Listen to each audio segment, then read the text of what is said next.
Robbins, and I am the managing director of the Washington Shakespearean Festival. That's impressive. It'd be more impressive if we actually were a large company with buildings and such, but we're not. But we have great hopes. And basically, for the last 40 plus years, I have been writing sonnets to get into the mindset of an Elizabethan poet. It has always been my belief that to understand someone or something or a period of time, to get as much hands-on as possible. And that would include doing the dances, singing the songs, eating the foods, wearing the clothing, which makes interactive history companies, or groups such as the SCA or groups like Realm of Chivalry and Empire of Medieval Pursuits and Medieval Studies and Restoration, as well as Civil War groups, etc., so much fun, because you're not just looking at a book, which is fine, books are great, but it's a little bit between reading a book about France and actually going to France, or at least learning to speak French, and then reading French poetry, and eating French food, and going to a French restaurant.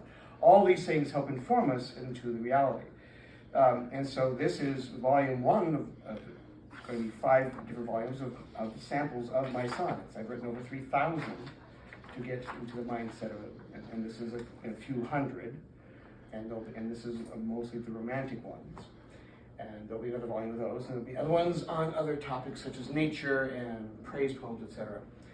And I was approached many years ago, because I published a lot of these sonnets online, by a screenwriter from New Zealand named Guy Hamilton. And Guy wrote me and said, I've just written a script, and I almost deleted the email at that point, because I thought this was going to be some sort of a new take on the Nigerian oil deal, which was, I've written a script, it's going to be the next Star Wars, and if you invest now, but that's not what he said. But as my finger was hitting for the delete key, I noticed iambic pentameter. What? Because you scam the people when you scam 20 million people with emails saying you all want to invest in something that's going to make you money, invest in my oil deal and just let the prince transfer his money and whatever the deal is. But you don't scam the 20 people in the world who still write in iambic pentameter, because the chances of getting one of them to invest in your scheme is very small. Billion people, yes, you got a chance.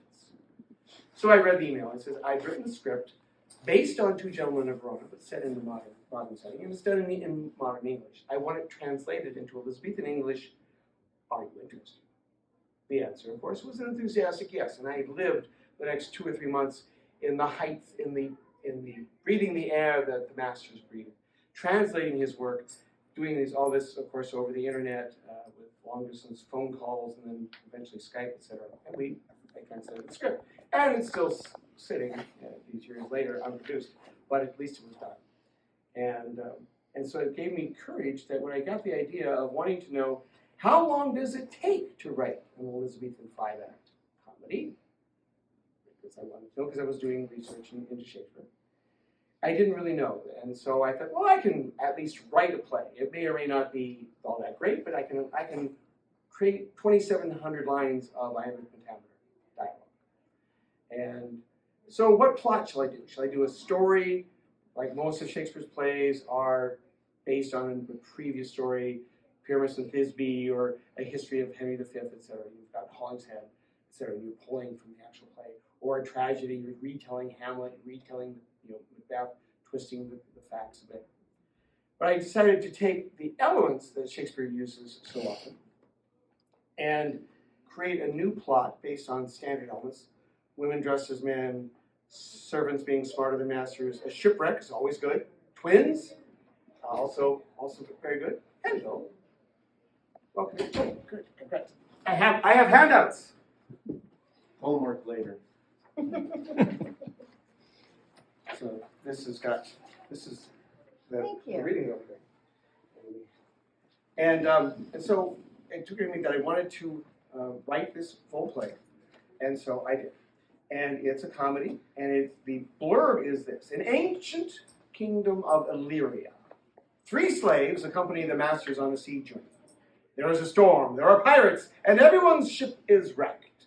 Thinking they are the only survivors, the 3 slaves dress in their master's clothing and go inland. They are greeted by an enemy of their household, but are mistaken for a neutral nobleman. The host's 3 daughters begin to fall in love with the 3 strangers when the 3 masters have survived and show up in rags. To save all their necks, the head slave, Spit, or Spitoli by name, uses his wits and wiles to keep everyone alive.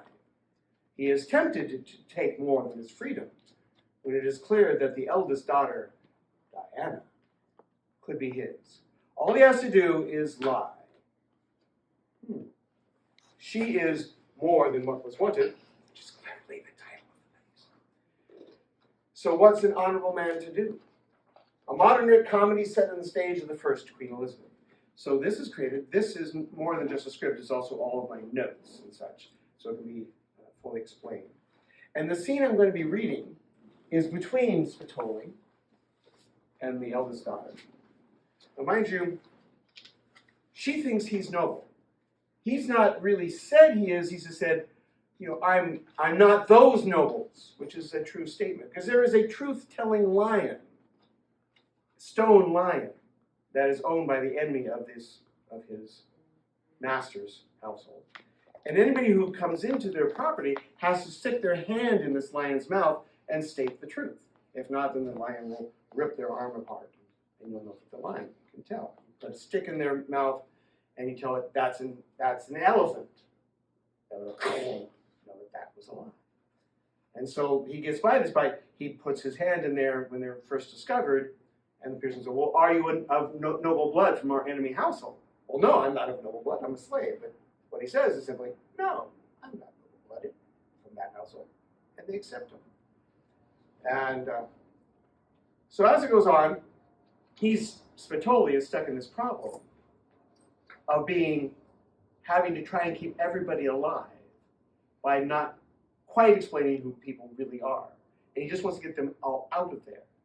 But because the 3 former masters, who are now servants, don't know how to do anything practical, it's problematic. And there was almost a beating where the master of the place where they are almost gave the actual noble who was playing a slave a beating, and Spitoli steps in between.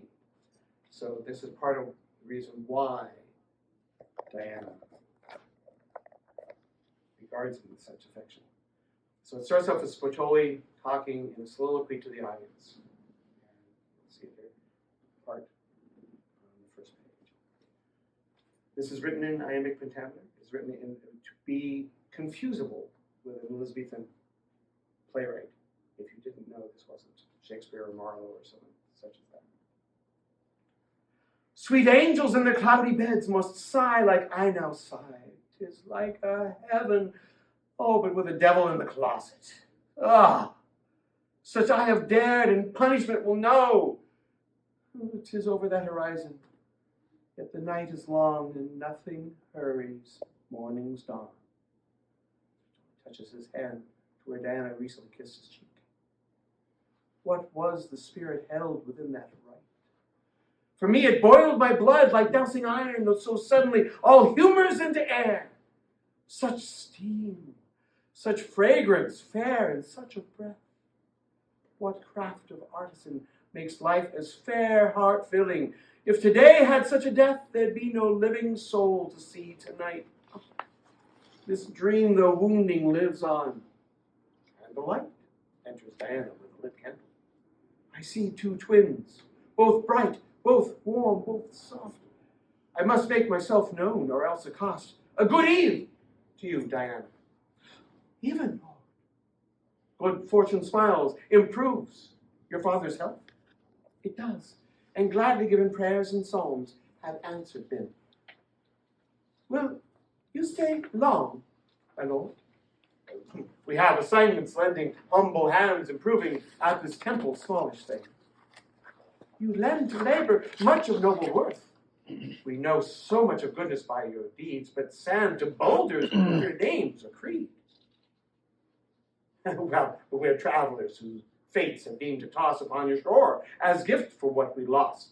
Our lives dependent on your house and grace.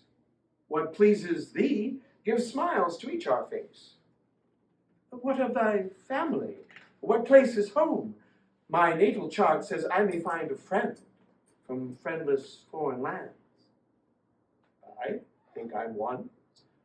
What rises, which ascendancies make you, in turns, a champion of weak unknowns, a turning master spinning blocks to new inspiring wit, philosopher, such owns to powerful positions of the spheres?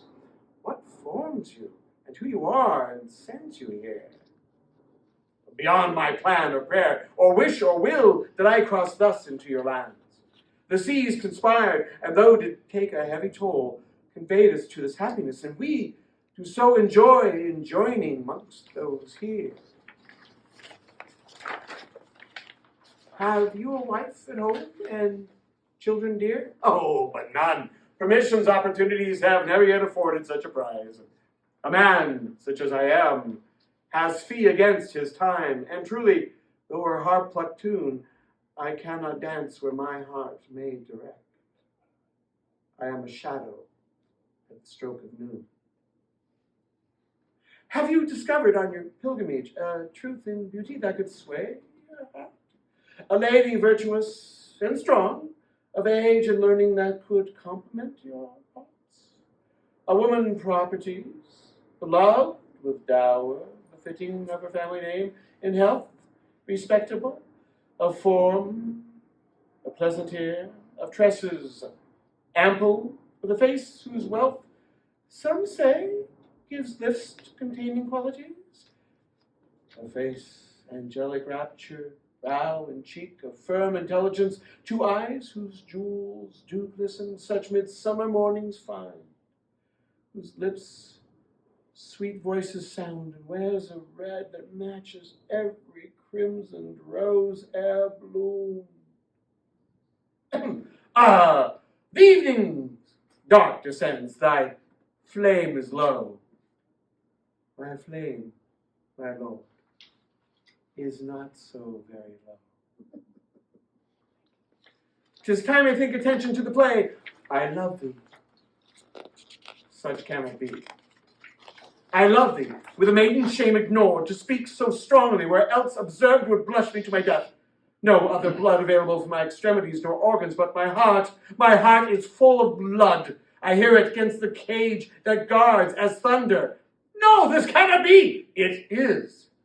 It is the food that has your fevers claimed, as mushrooms poorly picked may poison or delight with irresistible acclaim, dilemma introduce, and savage founts of rage, euphoria, disease cause this. It is the vexed cooking that so steals your vaunted reason faculties. Not I. You think I am infatuate? I think I am perplexed, and you elate. It seems to wandering soldiers that a girl who's close to home may never read his thought. He worldly, and she a shuttered rose. What token so convincing could collect you in its rapture that I know my mind? What, should I write a sonnet? No worth there. What if I built a monument of stone? A treatise of the worth of fresh spilled blood in curing stupid lovers of their lives. She thrusts her hand into the lion's mouth. No! Be careful. Be quite you careful of your words, my lord. A lie gives this stone cat a hungry shot. Now hear what I say with eager ears. I love thee, and 'tis here that thou lovest me. Pulls her hand out and sticks in a stick. This is an oliphant. The lion crunches up the stick and turns it to dust. Stone seems a better judge of truth than you. Now, having heard my oath, what will you do? It cannot be. It is. It cannot be that such as you would love could love me. Am I not worthy? Is my family is gold? I am thy friend, but I know what cannot be allowed to come from where it lies. We are too separate from the other's lives. You are of noble house possessed. From that I am a wanderer, though noble clothed. My soul would wish it worthy of such oath. But how But now could so loathe a man who had no wish to bring a pin's prick worth of pain to any, cause so many. There is allowance for the tremors caused by boldness spoken by a maid in hot emotions. It is best to let thy thought congeal uninterrupted by what's fraught. Consider and conclude what is the best.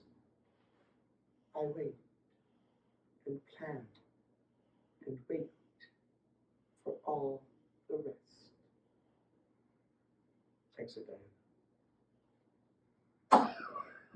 My lungs contain their breath, all else bereft of their ability to hold a sense of reason or a semblance of that lens. What reason is there to this troubled theft of sensibility, of cautions placed?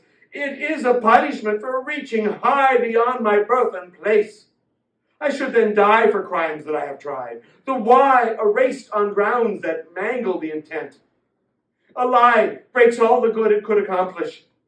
When I kneel and swear an oath and cannot fend for cause I can't control, the sin is slight.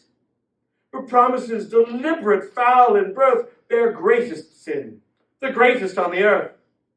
To wrong so sweet a lady is a blow. She is so high above me, be she poor and I a king, I never could wish more. For all I care and worship, where to go? O fates, I at your mercy throw my bones. I be yours to weave, to die, or make atone. Yay. Very fun.